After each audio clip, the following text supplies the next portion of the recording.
di rumah juga, mari sama-sama bangkit berdiri. Bawaku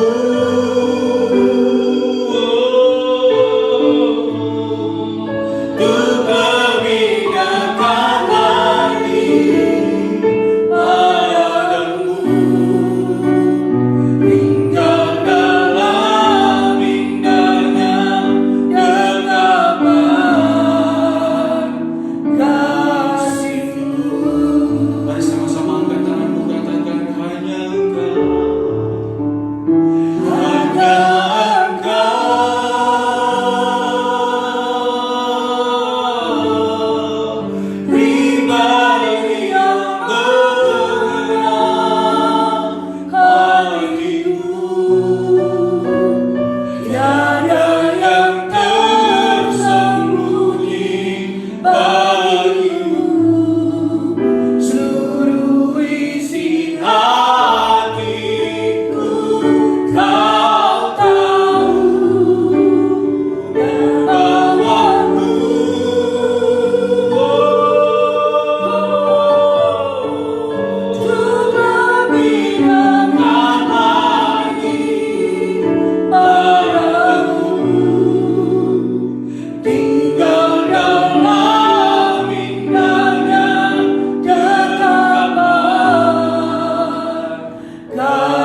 Tidak ada yang tersembunyi di hadapan Tuhan atas hidupmu.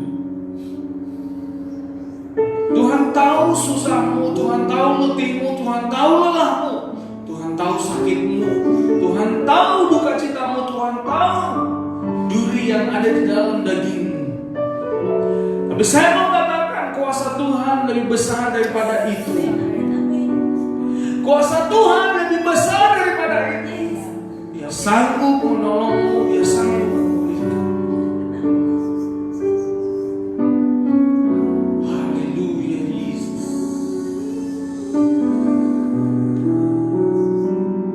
Haleluya. Haleluya Yesus.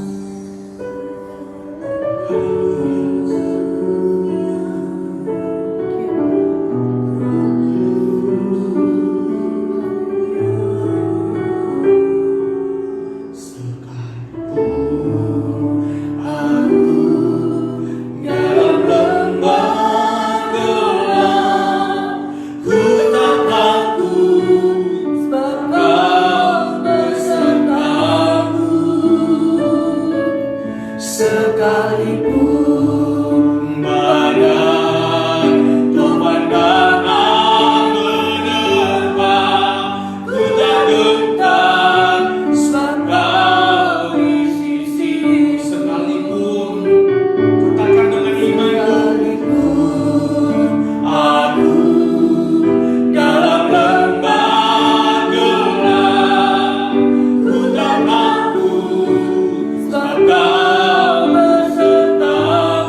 kami Tuhan.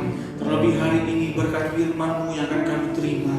Berikan kami tanah-tanah hati yang gembur ya Tuhan, sehingga kami dapat menerima, mengerti, memahami firman. Tuhan menolong kami, Tuhan mencampur tangan, dan Tuhan menjamah kami. Biarlah segala hormat dan segala kemuliaan hanya bagi Tuhan Yesus saja.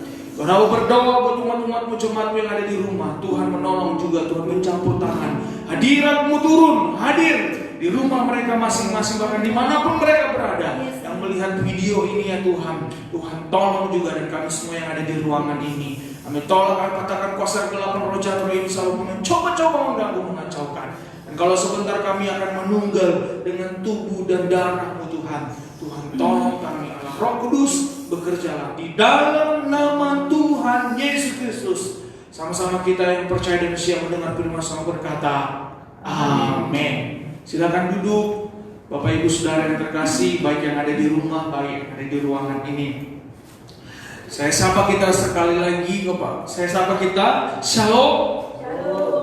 Ada sukacita? Amin.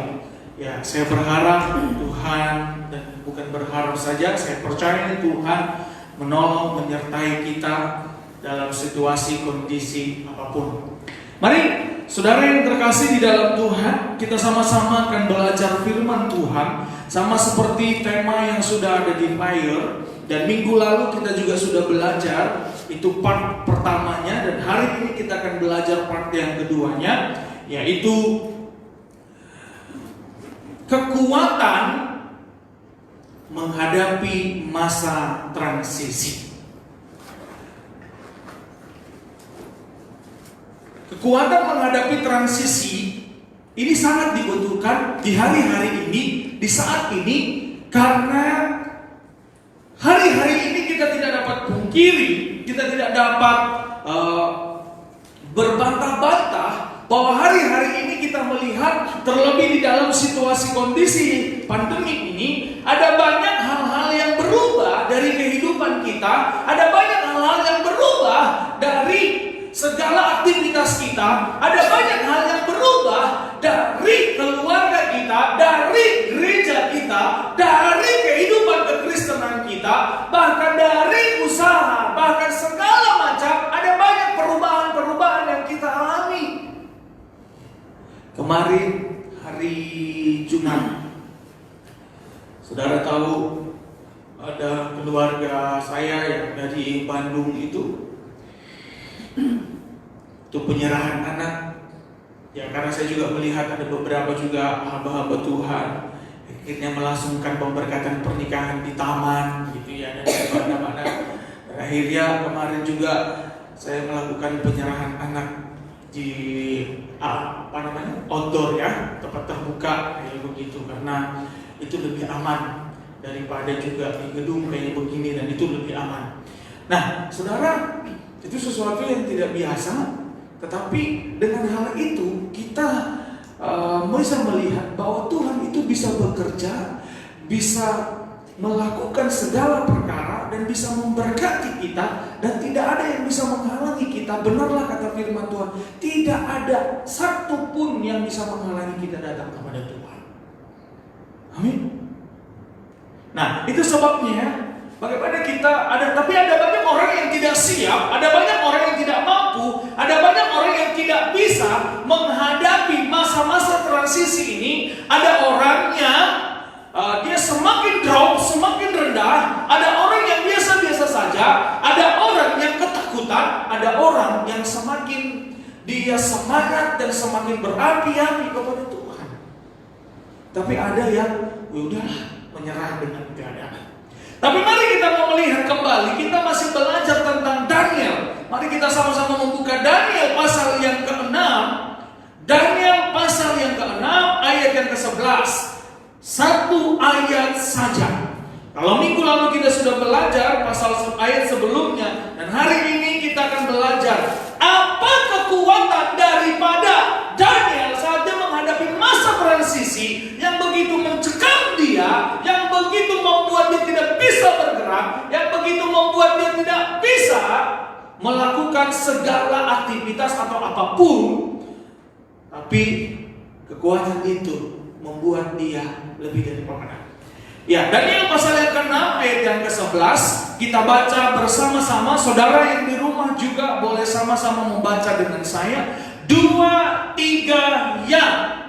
Demi didengar Daniel bahwa surat perintah itu telah dibuat, pergilah dia ke rumahnya. Dalam kamar atasnya ada tingkap-tingkap yang terbuka ke arah Yerusalem. 3 kali sehari dia berlutut, berdoa, serta memuji Allahnya seperti yang biasa dilakukannya.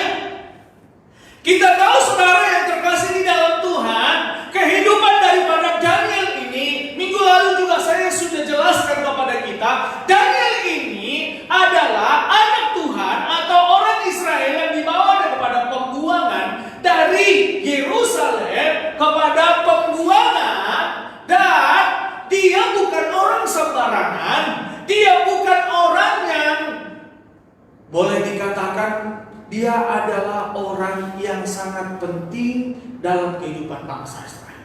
Dan kalau kita melihat kehidupan kerohaniannya bukan yang cetek-cetek atau bukan yang asal-asal. Tapi kehidupan kerohaniannya, kalau yang pertama minggu lalu, kekuatan dia menghadapi masa transisi, itu terletak pada ibadahnya. Ibadahnya itu tidak dapat diganggu-gugat. Ibadahnya itu sangat luar biasa. Tetapi saya mau katakan, dia juga mengalami yang namanya masalah. Dia juga mengalami yang namanya terjepit. Dia juga mengalami yang namanya transisi, di mana waktu yang ada di Yerusalem, mereka sangat sukacita, mereka bebas memuji, memuliakan nama Tuhan, melakukan aktivitas, berusaha di negerinya sendiri. Tapi setelah mereka dibawa ke pembuangan, mereka tidak bisa dengan bebas, dengan leluasa, bahkan mereka sepertinya dijajah. Bukan lagi sepertinya, memang dijajah, mereka menjadi buangan. Daniel orang yang takut akan Tuhan. Jadi saudaraku, perlu kita mengerti, perlu kita pahami begini. Jangan punya pikiran, kalau kita sudah melayani Tuhan, kalau kita sudah ikut Tuhan, kalau kita sudah lahir baru, kalau kita sudah jadi anak Tuhan, terus semuanya jalan mulus. Enggak. Terus semuanya lempeng kayak jalan tol. Enggak. Kalau kita melihat tokoh-tokoh di dalam Alkitab mengalami juga yang namanya sebuah perubahan demi perubahan dalam kehidupannya, dalam aktivitasnya, dalam bangsanya, bahkan juga mengalami yang namanya juga perubahan perekonomiannya atau juga sosialnya, segala macam.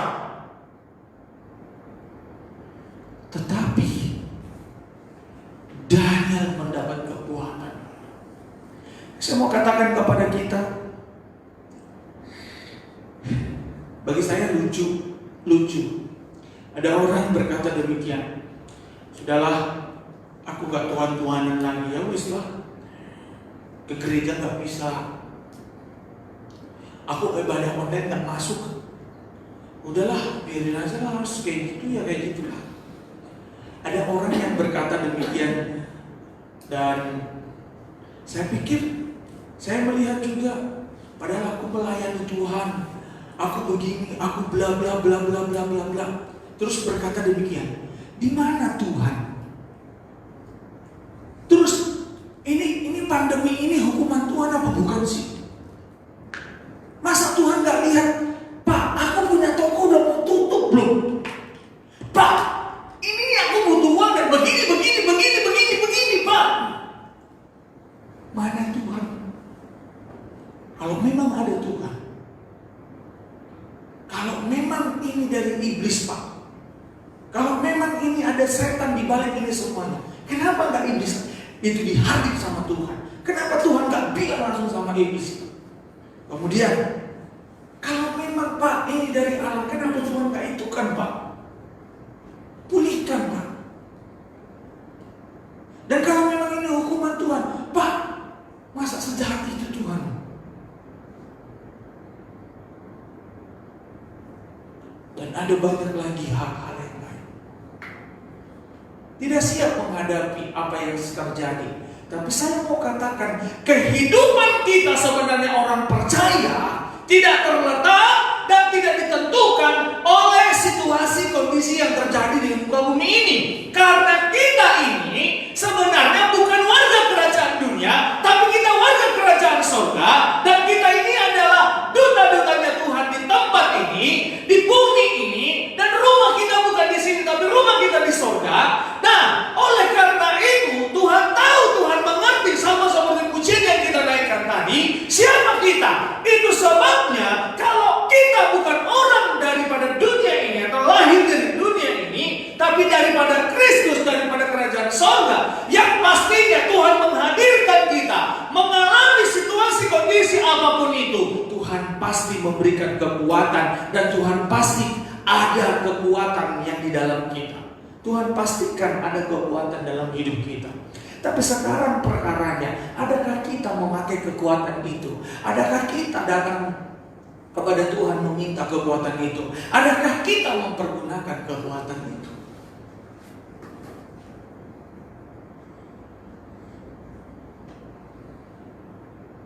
Halo? Kita masih bersyukur. Coba kita bayangkan ya, kita hidup, kemarin saya bilang di zamannya Nuh gitu. Kalau di zamannya Nuh ngeri banget tuh. Bayangin Bapak Ibu, every day, every time, setiap waktu, setiap saat dia melihat yang namanya perzinahan, kawin cerai. Dia melihat juga segala macam kejahatan demi kejahatan. Dia bukan hanya melihat, tapi dia diolok-olok. Nuh, kamu mau bikin bahtera di situ ya? Bikin bahtera mah di laut. Terus dibilang,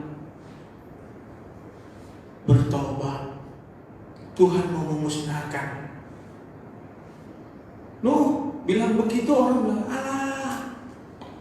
ngomong apa kamu? Tapi saya mau katakan kepada kita, firman Tuhan itu ya dan amin dan akan digenapi. Dan firman Tuhan yang berkata, segala sesuatu akan diguncangkan. Dan Yesus berkata, di akhir zaman akan ada penampian ditampi. Nah, inilah yang saya maksudkan, sama seperti yang kita alami hari-hari ini. Tadinya kita kan fine saja, ya toh. Tapi sekarang dengan pandemi ini, ada yang spot jantung, ya toh.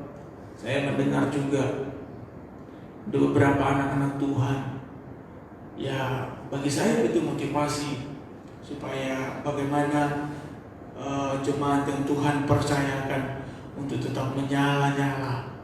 Yang berkata, ada banyak anak Tuhan itu jadi beku. Bukan beku karena suasana dingin Purwokerto ya. Purwokerto memang lagi dingin sekali. Tadi jam 4 kurang 5 saya melihat sudah 23 derajat Celcius. Gak tahu nanti malam berapa itu sudah. Nah, mari kita mau melihat kekuatan apa yang Tuhan beri kepada kita, dan kekuatan apa yang Tuhan beri itu yang dipakai oleh Daniel, sehingga Daniel waktu dia menghadapi sebuah perubahan demi perubahan, masalah demi masalah, tantangan demi tantangan, dia dapat menang. Bahkan orang-orang yang berbuat jahat kepada dia atau situasi dan kondisi yang mencekam dia itu bungkam dan tidak dapat menguasai dia. Ya, coba. Kalau kemarin di pasal yang ke-6 ini, bahwa teman-temannya dia sedang merancangkan sebuah rancangan bahwa tidak boleh menyembah Allah siapapun selain daripada Raja Darius. Sehingga dikeluarkanlah sebuah surat, tetapi Daniel tidak dapat diganggu pula lewat ibadah. Nah, sekarang selain daripada ibadahnya apa? Kita melihat di situ, demi didengar Daniel bahwa surat perintah itu telah dibuat, pergi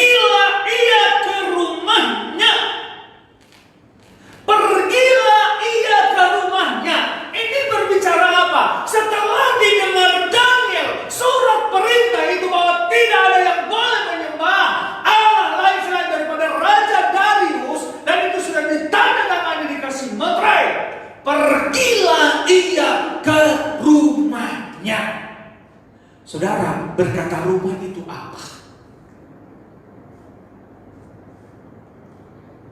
Halo, kita sudah berapa bulan di rumah kan?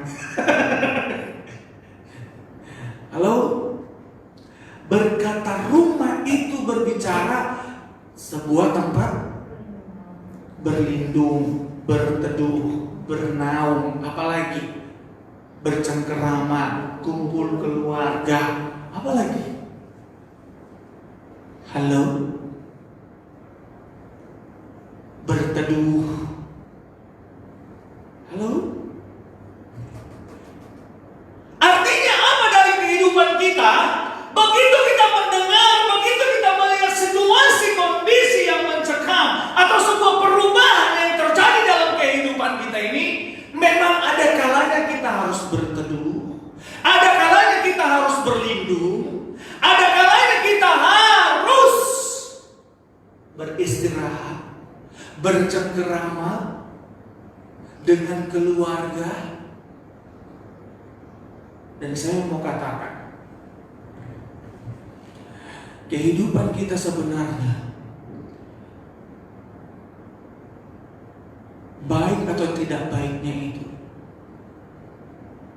terletak bagaimana kita ada di rumah loh, dalam hal dididik, ya, dalam hal sopan santun, dalam hal bertata krama, dalam hal bersosial.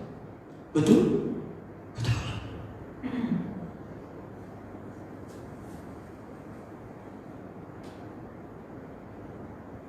Jadi saudaraku, apa yang dilakukan Daniel ini memang terkadang waktu kita menghadapi situasi kondisi ataupun perubahan demi perubahan dalam situasi hidup kita, baik sosial, baik ekonomi, baik usaha, baik bisnis, apapun itu saudaraku, ada waktunya kita harus memang menepi dulu ke rumah, berlindung. Setelah itu apa yang waktu kita lakukan? Kita berteduh, kita berlindung, itu apa yang kita lakukan? Lihat, selanjutnya saya baca, dalam kamar atasnya ada tingkap-tingkap yang terbuka ke arah Yerusalem. 3 kali sehari ia berlutut. Wow, saudara, coba lihat. Ini saya suka lagi sedang berandai-andai ya. Sudah rumah, itu berarti berkata milik pribadi kan? Rumah milik pribadi, tempat keluarga ataupun tempat berkumpul bersama dengan keluarga.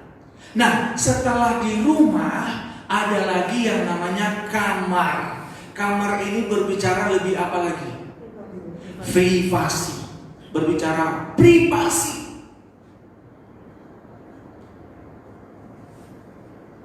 Oke, berbicara privasi. Saudaraku, menghadapi situasi kondisi transisi di tengah-tengah hiruk pikuk dunia ini, ada waktunya kita berlindung, berkumpul di dalam keluarga. Setelah itu harus kita melihat lagi kepada privasi pribadi kita. Nah, di dalam pribadi kita inilah letak kekuatan menghadapi masa transisi. Karena kenapa? Coba kita kalau melihat apa yang dialami Daniel. Semua yang bersama-sama dengan dia di tempat pekerjaannya itu sedang bersekongkol untuk menjatuhkan dia. Oke? Ibadah yang minggu pertama, minggu lalu, kekuatannya terletak di dalam ibadahnya. Oke? Ibadahnya itu bisa dilihat orang, bisa dirasakan orang. Artinya begini, ya kan? Wah, kita waktu ketemu sama orang, kita bisa senyum, kita bisa sukacita. Orang bisa melihat kan, tadi aku lihat sukacita kok dia, tapi dalam hati siapa yang tahu? Yes. Nah, kekuatan yang kedua itu terlihat di sini, masuk ke dalam rumah itu berbicara masuk ke dalam keluarga, dan kemudian masuk berkata ke dalam kamar itu berbicara lebih apa lagi? Spesifik lagi.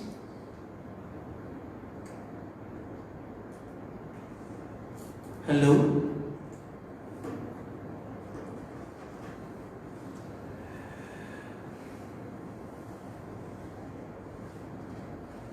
Apalagi di tengah-tengah pandemi ini. Sekarang saya mau tanya, waktu kita mungkin bisa kumpul bersama-sama, bisa beribadah. Wah, kalau kumpul bersama-sama itu sukacitanya kalau memuji Tuhan bisa. Sangat happy sekali. Tapi begitu tidak ada lagi seperti yang dulu, masih bisa tetap beribadah sukacita. Halo? Nah, itu sebabnya ternyata kekuatan Daniel, kalau kita melihat dari sekian banyak orang itu, hanya berapa yang benar-benar kuat dan tidak menyembah Allah yang lain? Berapa? 4. Daniel, Sadrak, Mesak, Abednego. Tapi lihat, karena keempat ini, seorang yang berpengaruh, raja bilang apa? Allah Daniel, Sadrak, Mesak, Abednego itu keren dan luar biasa. Dan firman Tuhan berbicara sebenarnya apa? Kalau ada satu orang saja merendahkan diri, satu aja loh, itu berbicara berarti tentang satu pribadi saja. Amin.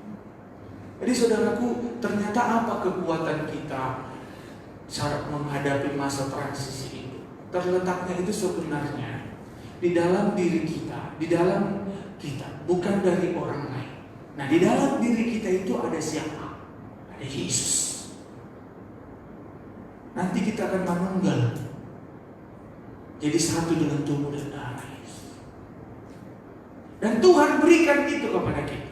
Coba kita melihat, ya, apa itu di dalam hal privasi, di dalam pribadi kita, di dalam hal dari diri kita sendiri. Dan itulah yang dilakukan Daniel. Dalam kamar atasnya ada tingkap-tingkap yang terbuka ke Yerusalem. 3 kali sehari ia berlutut. Ternyata kekuatan Daniel di saat menghadapi masa transisi adalah pribadi yang berlutut. Berlutut, kata yang dipakai di sini itu berbicara kepada merendahkan hati, merendahkan diri kepada Tuhan. Halo.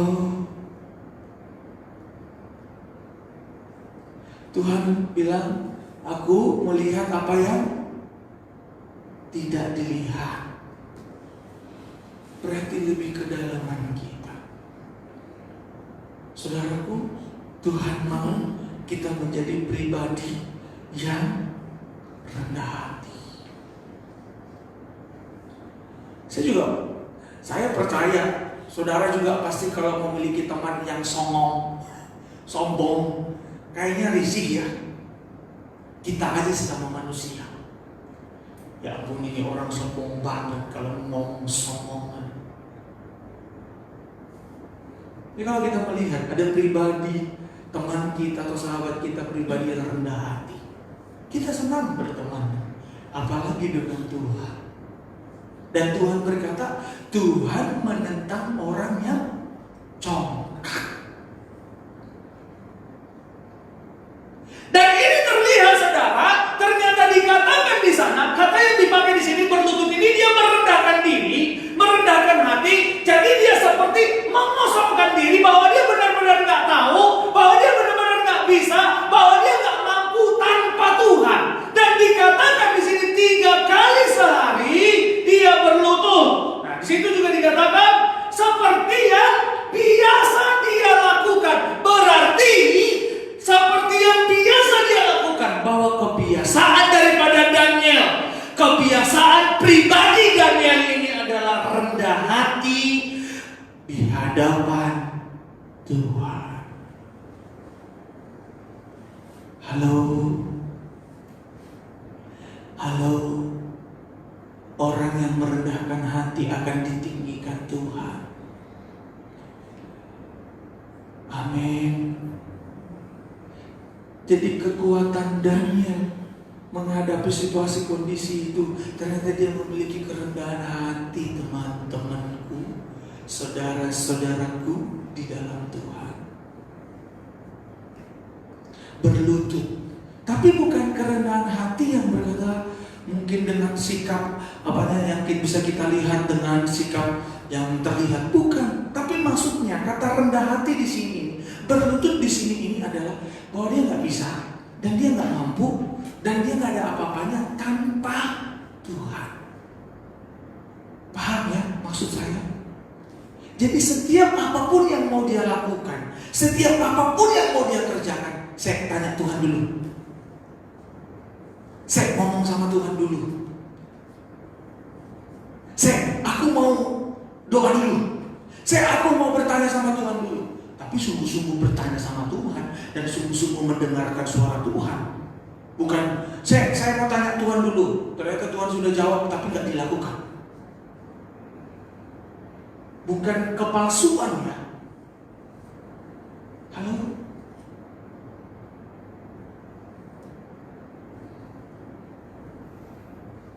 Terkadang kita kan begitu udah kita dengar situasi kondisi, waduh, bicara nih, beni sama tuh, oh, guru gini. Terkadang kita lupakan kita berdoa. Terkadang kita lupa merendahkan diri di hadapan Tuhan, bertanya sama Tuhan. Halo?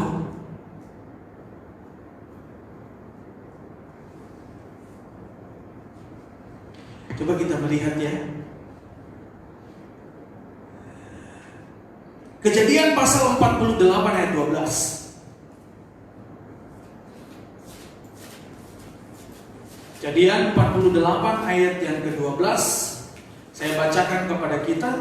Saya sudah ketemu. Oke. Lalu Yusuf menarik mereka dari antara lutut ayahnya, dan ia sujud dengan mukanya sampai ke tanah. Ini berbicara apa? Saya baca dari ayat yang ke-8 supaya kita bisa mengerti. Ketika Israel melihat anak-anak Yusuf itu, bertanyalah ia, siapakah ini? Jawab Yusuf kepada ayahnya, inilah anakku yang telah diberikan Allah kepadaku di sini. Maka kata Yakub, dekatkanlah mereka kepadaku supaya kuberkati mereka. Adapun mata Israel telah kabur karena tuannya. Jadi ia tidak dapat lagi melihat. Kemudian Yusuf mendekatkan mereka kepada ayahnya, dan mereka dicium serta didekat oleh ayahnya.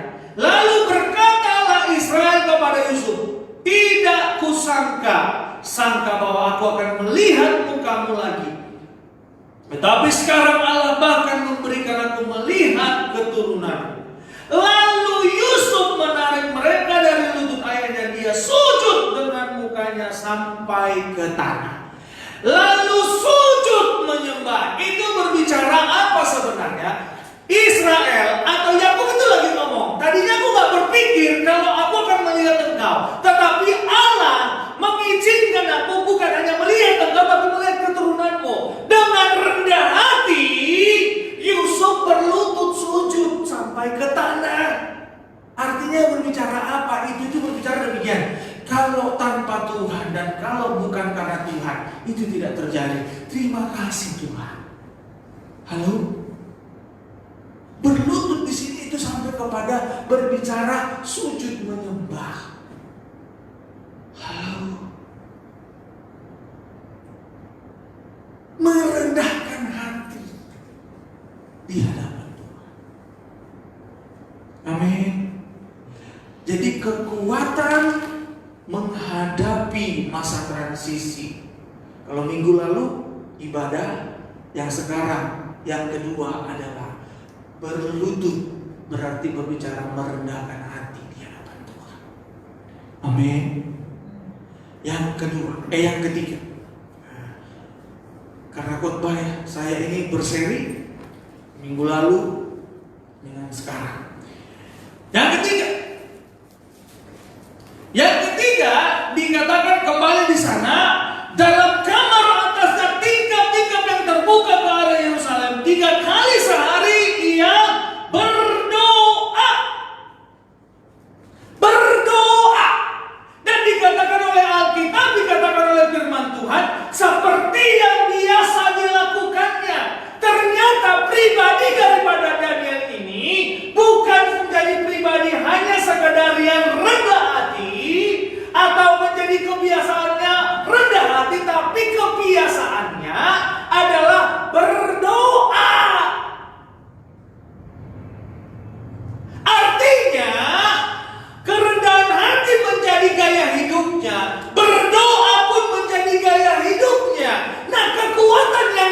ketiga menghadapi masa-masa transisi adalah miliki gaya hidup yang berdoa.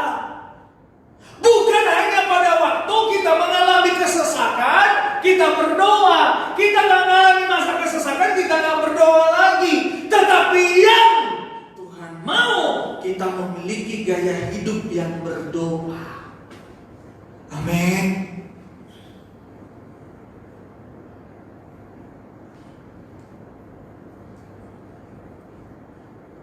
Karena kita nggak tahu akan apa yang terjadi 1 jam atau 2 jam ke depan. Coba kita buka Yeremia 33 ayat 3.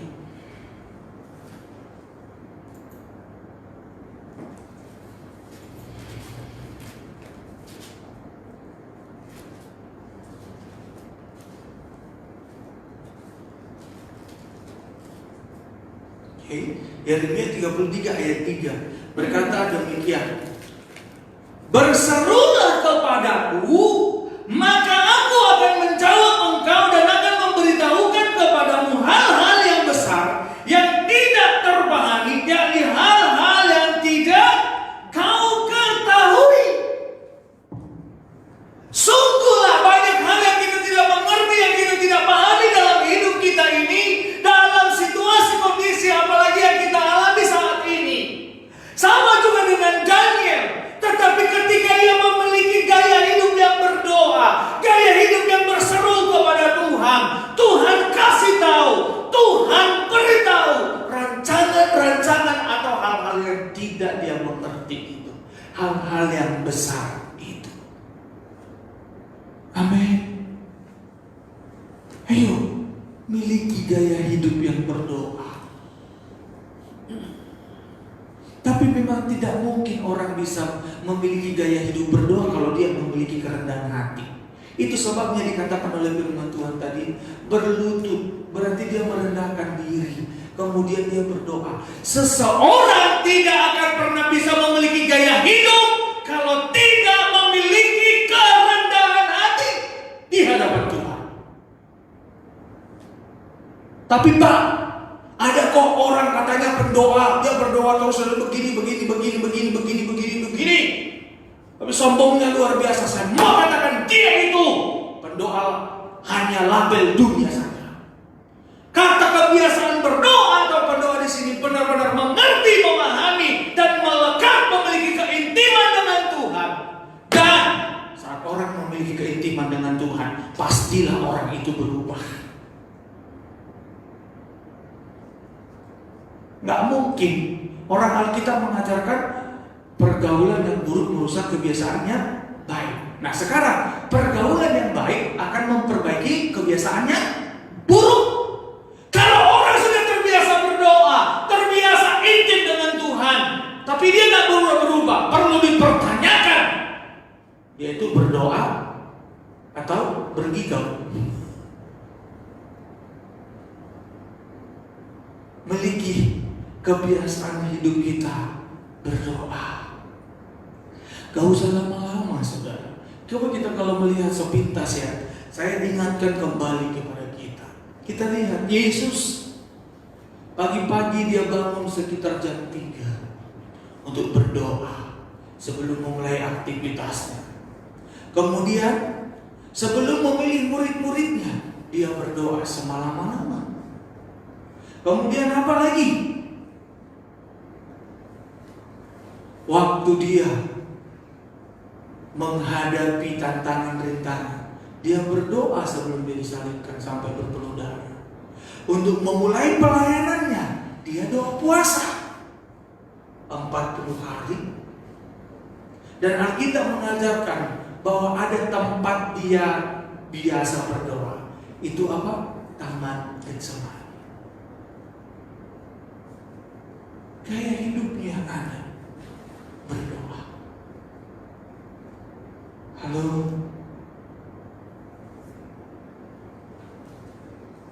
Jadikan gaya hidup. Amin.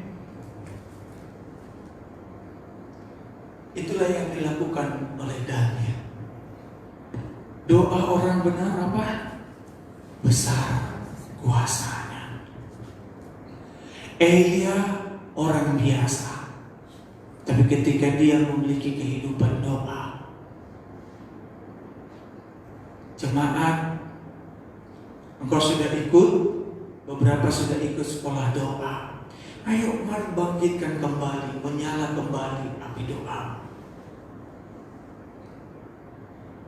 Kembali miliki semangat untuk berdoa. Orang tidak akan pernah bisa mengalami mujizat terus menerus senantiasa kalau dia tidak memiliki kehidupan doa. Orang akan mengalami banyak mujizat sampai dia pun terheran-heran kalau dia memiliki kehidupan doa. Amin ya. Itu yang saya alami dan itu yang saya rasakan. Dulu waktu kami di panti asuhan itu ada slogan kayak begini. Slogannya, banyak berdoa, banyak berkah. Sedikit berdoa, sedikit berkah. Tidak ada doa, tidak ada berkah. Ya, tapi ada juga sih berkah. Yang terakhirnya aku kurang setuju. Yang terakhirnya saya kurang setuju. Tetap ada berkat Tuhan, tapi pasti berbeda berkat Tuhan dengan kehidupan kita berdoa. Amin. Yang keempat, apa kekuatan kita menghadapi masa transisi? Daniel berkata di dalam ayat itu, masih di dalam ayat itu berkata demikian. Lihat ya. 3 kali sehari ia berlutut berdoa serta memuji Allahnya seperti yang biasa dilakukannya.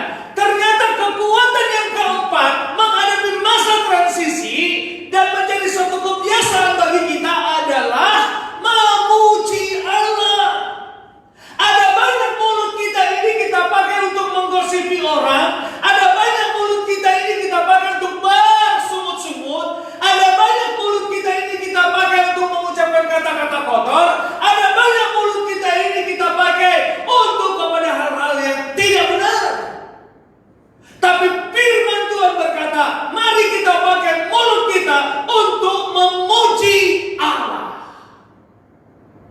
Amin. Coba kita lihat. Mari kita buka dulu Mazmur 34.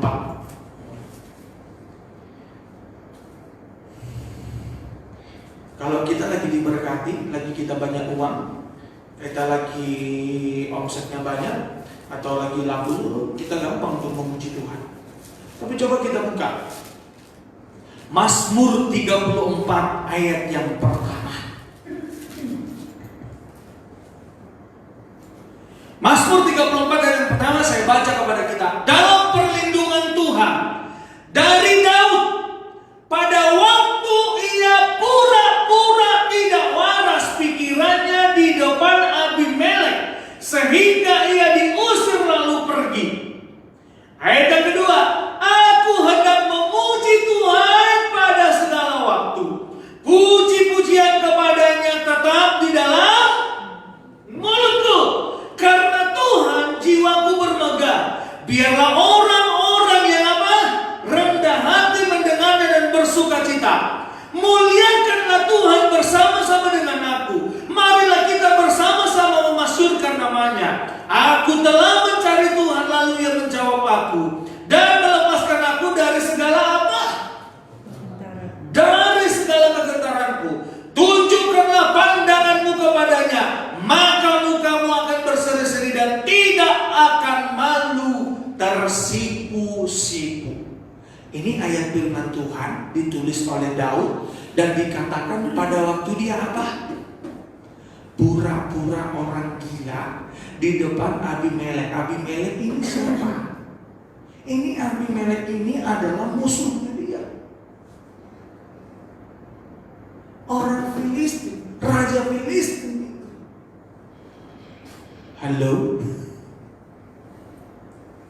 Itu tadi saya mau katakan, Waktu kita masih bisa kumpul sesama orang Kristen, sesama orang percaya, kita masih bisa bersama-sama. Ya kan, waktu kumpul waktu sebelum corona kita masih bisa, bila roh Allah ada di dalamku, ku kan menarik. Nah sekarang masih bisa sama seperti Daud ini. Daud di depan musuhnya dan sambil kayak pura-pura orang gila. Bayangin di depan musuhnya dia pura-pura orang gila, tapi dia masih bisa memuji Tuhan. Halo. Halo. Jangan-jangan kita pujian kita waktu menghadapi masalah, Dia sanggup, Yesus sanggup. Pujiannya kayak begitu, wah baru-baru pertama menghadapi masalah. Tapi semakin berat adalah, aku tak sanggup lagi menerima itu. Halo, masih bisakah? Ayo kita memiliki kebiasaan memuji Tuhan.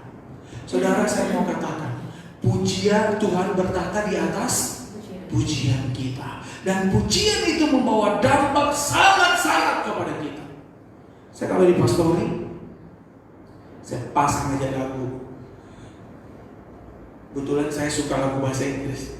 Jadi kalau orang yang lewat saya pasang sekeras-kerasnya. Kalau orang lewat kan nggak tahu saya, mereka tahu bahasa Inggris atau tidak. Tapi kan saya tahu kan, ya kan? Apa namanya? I sing praises to your name. Saya nggak tahu mereka tahu apa enggak. Tapi kan saya lagi memuliakan Tuhan kan. Saya nyanyi, saya kerasin. Sempat saya tes, agak jauh juga. Oh, masih kedengaran. Gak apa-apa, biarin aja. Sambil saya memuji Tuhan, menyembah Tuhan. Halo? Adakah kita masih memuji Tuhan?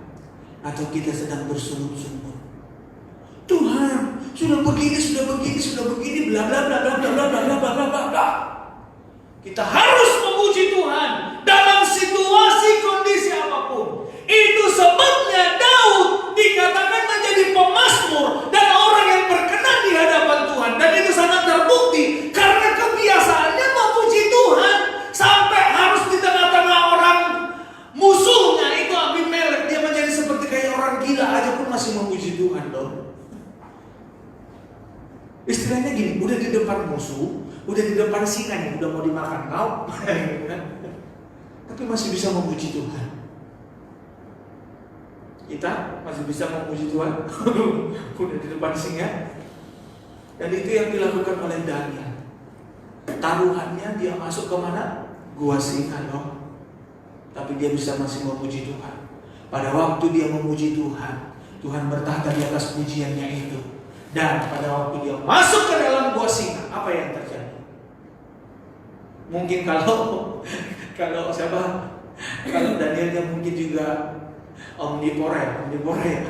Mungkin singanya yang dimakan, bukan dia yang dimakan singa ya. Singa yang jadi kurban ya, direndang gitu ya. Direndang apa disate. Tapi intinya singanya itu bungkam loh. Halo, saya mau katakan, saat kita memuji Tuhan, jangankan hanya untuk mengagungkan Tuhan ya, buat diri kita aja. Saat kita bernyanyi, saat kita memuji Tuhan, ada kekuatan baru loh buat kita.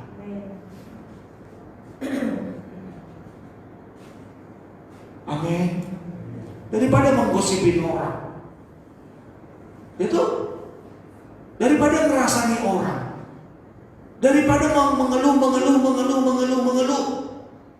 daripada memaki-maki, menghina, mengejek orang, atau daripada kita melamun, lebih baik kita memuji Tuhan. Amin.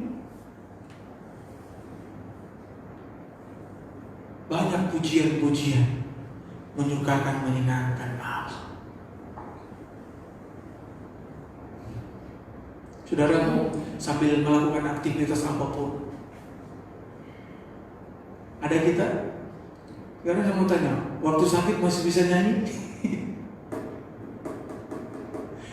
Ini Daud di depan musuhnya sambil kayak orang gila masih bisa menyanyi memuji Tuhan. Yang usah katakan saudara, yo, jangan menjadi orang yang gampang menyerah dan memiliki kekuatan ini. Sekarang saya mau tanya, Tuhan kasih kekuatan kan kepada kita, mulut kita untuk memuji Tuhan, toh? Hati kita untuk kita merendahkan diri di hadapan Tuhan.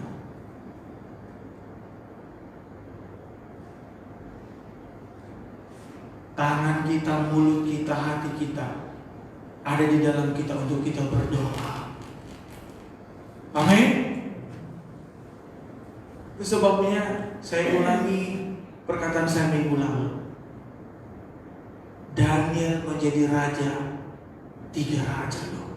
Bukan jadi raja. Daniel hidup di tengah-tengah 3 raja. Hal yang berbeda. Mulai dari mudanya sampai kepada tuanya.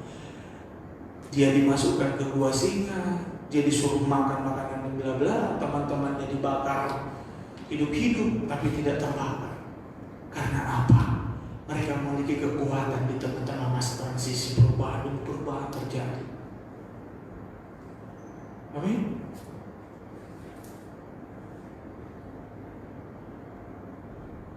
Saya lagi suka nyanyi itu. Apa saya sudah kirim ke grup ya, atau masih di Facebook ya? Musim akan terus berganti. Apa itu rapnya? Kok saya jadi lupa rapnya ya? Kasih Tuhan tidak akan pernah berubah. Apa itu rapnya? Saya lupa rapnya. Tuhan selalu menolongku, selalu menolongku. Awal pujiannya berkata, musim akan terus berjalan dan terus berganti, tapi Tuhan selalu menolong kita. Mari kita memiliki kekuatan di tengah-tengah masa transisi ini. Ibadah kita. Kemudian yang kedua, rendahan hati kita di hadapan Tuhan. Yang ketiga, doa kita menjadi gaya hidup kita. Kemudian memuji Tuhan. Amin. Mari kita akan masuk dalam doa. Saya mengundang pemain musik. Kita mau manunggal dengan tubuh dan darah Kristus.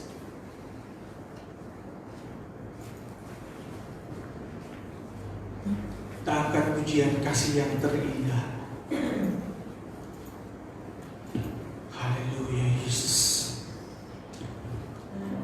Darah Yesus melayakkan kita untuk kita memiliki kekuatan itu, untuk kita bisa datang beribadah dengan leluasa. Dan mari kita melihat Yesuslah sebenarnya gambaran yang benar-benar rendah hati. Dia turun dari sorga kepada kita untuk menyelamatkan kita. Dan kita melihat Yesus juga memiliki gaya hidup yang berdoa. Dan Yesus juga memuji, memuliakan Bapa di surga. Mari sama-sama bangkit berdiri. Saudara yang di rumah juga mari kita sama-sama berdiri. Hati yang mulia hanya ku temukan di dalam-Mu, Yesusku. Pujian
Yesus bagi kita, membuat kita menjadi kuat di dalam menghadapi situasi kondisi apapun, dan membuat kita bisa dengan leluasa berdoa, beribadah. Mari miliki gaya hidupmu seorang yang benar-benar beribadah kepada Tuhan. Kalau minggu lalu saya katakan, mempersembahkan tubuh kita ini, itulah ibadah yang sejati. Dan milikilah gaya hidup yang rendah hati sama seperti Yesus. Rendah hati di hadapan Bapa, di hadapan Tuhan. Artinya kita tidak mampu, tidak bisa, dan tidak ada apa-apanya tanpa Tuhan. Jangan hanya di mulut, tapi dalam gaya hidup kita. Milikilah gaya hidup yang berdoa. Tirai itu oleh kematian Yesus sudah terbelah. Artinya supaya kita memiliki hubungan yang intim pribadi, lepas pribadi kepada Bapa di surga. Jangan lewatkan dan jangan sia-siakan itu. Engkau sudah menerima anugerah Tuhan. Dan mari miliki gaya hidup memuji, menyembah Tuhan. Bapak, Engkau begitu dahsyat dan Engkau begitu luar biasa. Engkau sudah sampaikan firman-Mu Tuhan, bahwa ternyata Tuhan kekuatan kami menghadapi masa transisi dalam hidup kami. Perubahan demi perubahan memang terjadi dalam hidup ini Tuhan. Musim terus berjalan. Ada banyak hal yang kami tidak mengerti, ada banyak hal yang kami tidak pahami. Tapi ternyata kekuatan itu Kau sudah berikan kepada kami Tuhan. Tolong kami, mampukan kami. Dan hari ini Tuhan, kami akan menerima tubuh dan darah-Mu Tuhan, menolong dan mencampur tangan kami, kuduskan kami. Mari saudaraku, Engkau yang di rumah, Engkau juga yang ada di tempat sambil mempersiapkan tubuh dan darah Kristus, mari katakan, darah-Mu Yesus, sucikan aku. Saudara bisa mempersiapkannya. Saudara yang di rumah, yang tidak ada roti dan anggur, engkau boleh ambil air putih, dan engkau boleh juga ambil roti atau apapun yang ada di rumah, jenis roti apapun. Sucikan aku, darah-Mu Yesus, bebaskan aku. Darah-Mu Yesus, ubahkan aku, ku dijadikan. Darah-Mu Yesus, darah-Mu Yesus, sucikan aku. Darah-Mu Yesus, bebaskan aku. Darah-Mu Yesus, ubahkan aku, ku dijadikan. Sekali lagi, darah-Mu Yesus, darah-Mu Yesus, sucikan aku. Darah-Mu Yesus, bebaskan aku. Darah-Mu Yesus, ubahkan aku, ku dijadikan baru. Mari saudara yang di rumah, bahkan juga yang ada di ruang ini, mari kita sama-sama mengangkat roti yang adalah tubuh Kristus di tangan kita melebihi dari kepala kita. Mari kita berdoa. Saudara yang di rumah, engkau boleh persiapkan dengan sungguh-sungguh, dan engkau boleh mengikutinya dimanapun engkau berada. Dan percayalah bahwa Tuhan ada buat kita dan Tuhan menyertai kita. Saudaraku, mari kita berdoa. Bapa yang baik di dalam sorga, di dalam nama Tuhan Yesus, di tangan kanan kami, dan kami mengangkat tinggi-tinggi, ada tubuh Kristus yang sudah dipecah-pecahkan di kayu salib. tubuh yang sejati, tubuh yang mahal, dan tubuh yang kekal itu ada di dalam Kristus. Hari ini kami akan memakannya. Tuhan memberkati, Tuhan menguduskan, Tuhan menyucikan, dan tidak lagi hanya sekedar buatan pabrik, tetapi benar-benar kami manunggal dengan tubuh Kristus. Mari berperkara bekerja, dan kami berdoa segala sakit penyakit, segala hal-hal apapun yang kami hadapi, kami memiliki kekuatan yang baru, kami memiliki semangat yang baru. Segala sakit penyakit sembuh oleh bilur-bilur Yesus. Ada tubuh Kristus di dalam kami, kemampuan kekuatan Kristus di dalam kami.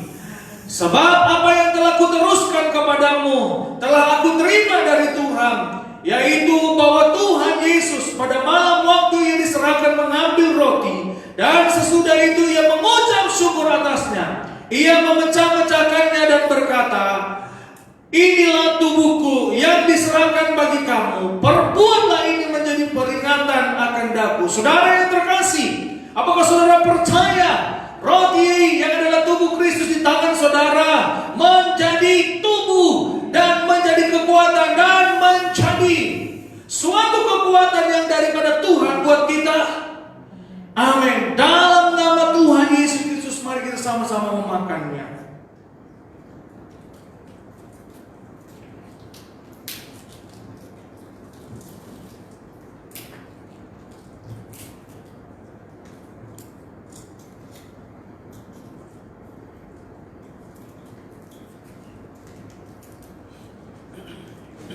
Mari kita mengangkat anggur yang adalah darah Kristus. Tangan kanan kita melebihi dari kepala kita. Bapa, di tangan kanan kami kembali kami mengangkat anggur yang adalah darah Kristus yang dicurahkan di kayu salib, yang menebus segala dosa kami. Dalam nama Tuhan Yesus, darah ini adalah darah yang suci. Dan saat kami meminumnya, dalam tubuh kami, dalam hidup kami ada darah Yesus, tanda penebusan Kristus, dan hidup kami berubah dan diubahkan, dan kami menjadi satu dengan Kristus. Kristus ada di dalam kami, dan kami ada di dalam Kristus lewat tubuh dan darah Kristus ini. Sehingga segala hal apapun kami lebih dari pemenang, dan kami dibuat semakin haus dan lapar akan Tuhan. Demikian juga ia mengambil cawan sesudah makan, lalu berkata, cawan ini adalah perjanjian baru yang dimeteraikan oleh darahku. Perbuatannya setiap kali kamu meminumnya menjadi peringatan akan aku.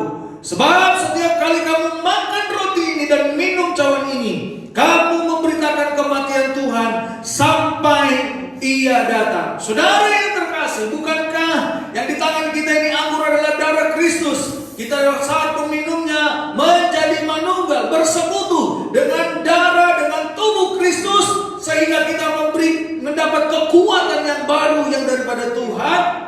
Amin. Di dalam nama Tuhan Yesus Kristus, mari kita meminumnya.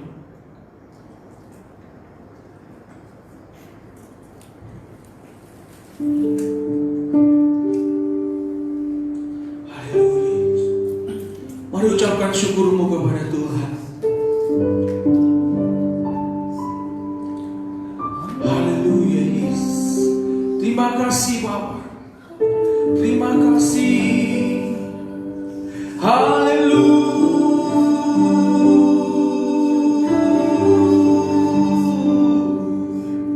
Terima kasih. Terima kasih. Haleluya. Oh.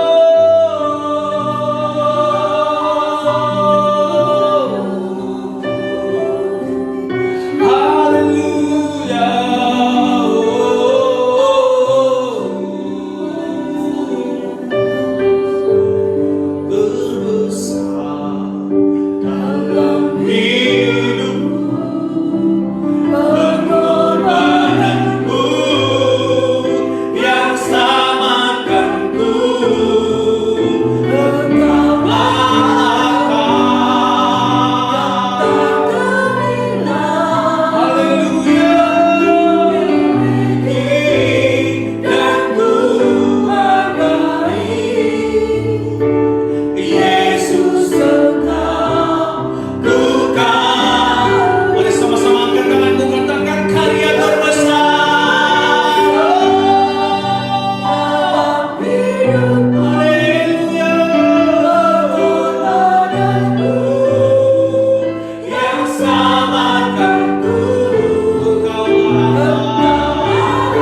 kasih tubuh dan darah-Mu ya Yesus.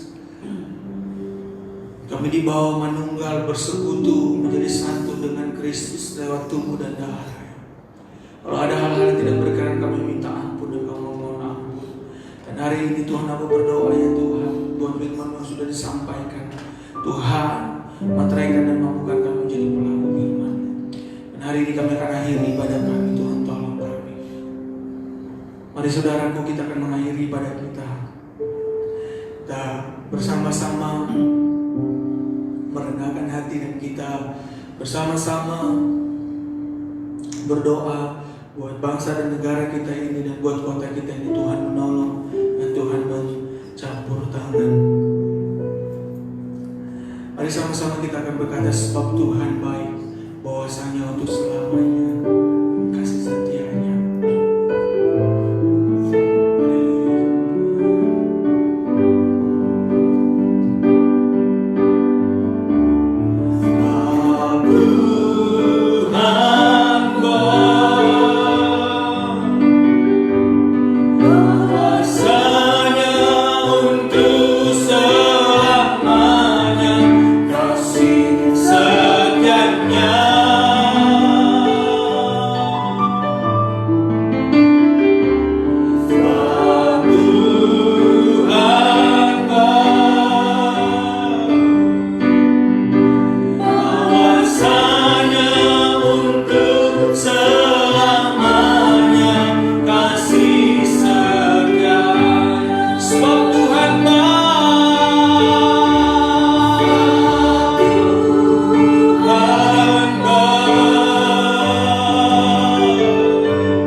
Indonesia ke tangan-Mu Tuhan, pulihkan kami Tuhan dari COVID-19 ini Tuhan.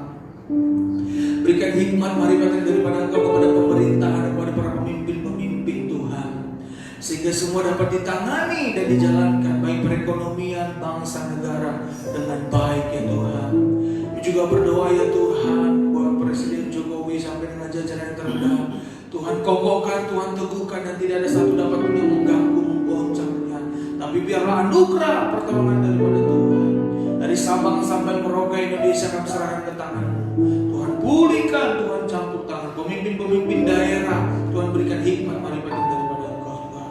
Anugerah pertolongan Tuhan turun buat bangsa kami ini Tuhan. Kami juga berdoa buat kota kami, Purwokerto, Purbalingga, Cilacap, Banyumas. Dalam nama Tuhan Yesus menjadi kota berkat. Tuhan memberkati dan Tuhan juga memulihkan dari COVID-19 ini. Pakai kami dimanapun kami berada menjadi garam dan terang membawa jiwa-jiwa. Kami berdoa juga ya Tuhan buat umat-umat-Mu, jemaat-jemaat-Mu Tuhan, buat gereja-Mu GPDL Gaul ini kami serahkan ke tangan Tuhan. Tuhan, jemaat-jemaat-Mu, umat-umat-Mu yang ada di rumah masing-masing, baik yang ada di tempat ini, baik yang bersama-sama beribadah di gedung ini, Tuhan memberkati mereka, mencampur tangan. Yang sakit disembuhkan dalam nama Yesus, yang lemah dikuatkan, yang kekurangan dicukupkan, yang mengalami pergumulan permasalahan rumah tangga, usaha, pekerjaan, kehidupan sehari-hari, ada penyertaan pemulihan yang daripada Tuhan. Dalam nama Yesus, dalam nama Yesus, Tuhan menolong. Juga berdoa ya Tuhan buat persembahan-persembahan umat-umat-Mu yang mereka berikan kepada Tuhan.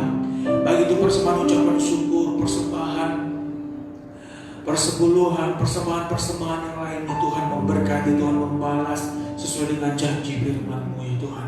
Terima kasih umat-umat-Mu, anak-anak-Mu Tuhan yang ada bergabung bersama dengan kami di gedung ini, bersama dengan umat-umat-Mu GPD Legaul. Tuhan memberkati mereka. Siapapun mereka, hamba-Mu tidak mengerti dan tidak memahami situasi kondisi mereka. Tuhan memberkati yang ada hadir pertama sekali bergabung dengan kami. Tuhan menolong kehidupannya biar semakin hari dikuatkan, diteguhkan oleh Tuhan. Terima kasih Bapa.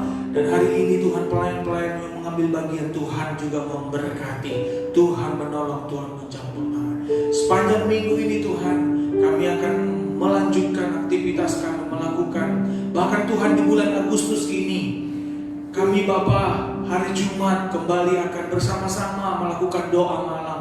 Tuhan menolong, Tuhan mencampur tangan, Tuhan memberikan kekuatan, sukacita, damai sejahtera daripada Tuhan.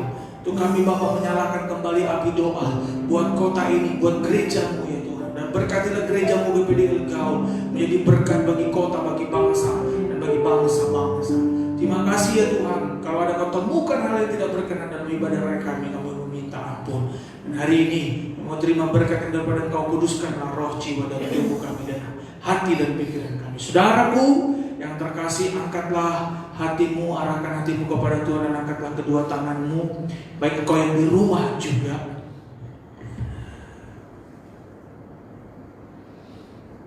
Tuhan memberkati engkau, dan jikalau engkau baik-baik mendengarkan suara Tuhan, firman Tuhan yang disampaikan, yang diberitakan kepadamu hari ini, maka diberkatilah engkau di kota, diberkatilah engkau di desa, diberkatilah keluar masukmu, diberkatilah lumbung-lumbungmu, diberkatilah seluruh aspek-aspek hidupmu, diberkatilah bapak-bapak menjadi bapak-bapak yang takut akan Tuhan, menjadi imam-imamnya Tuhan, diberkatilah ibu-ibu menjadi ibu-ibu yang takut akan Tuhan, menjadi ibu yang bijaksana, penolong bagi suami dan anak-anak dan bagi banyak orang.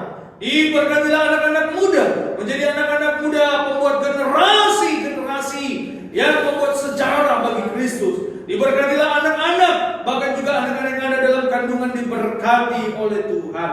Tuhan menghadapkan wajahnya dan memberi engkau damai sejahtera. Tuhan menyinari engkau dengan kasih-Nya dan memberi engkau kasih karunia. Terimalah berkat yang daripada Allah Bapa, kasih sayang dan kasih karunia daripada Tuhan Yesus Kristus, pembimbingan, penghiburan, persekutuan yang indah, yang manis, dan pengajaran yang daripada Roh Kudus turun menyertai engkau mulai malam hari ini sampai selama-lamanya. Di dalam nama Tuhan Yesus Kristus, kita yang percaya sama-sama berkata, Bapa terima kasih. Bapa terima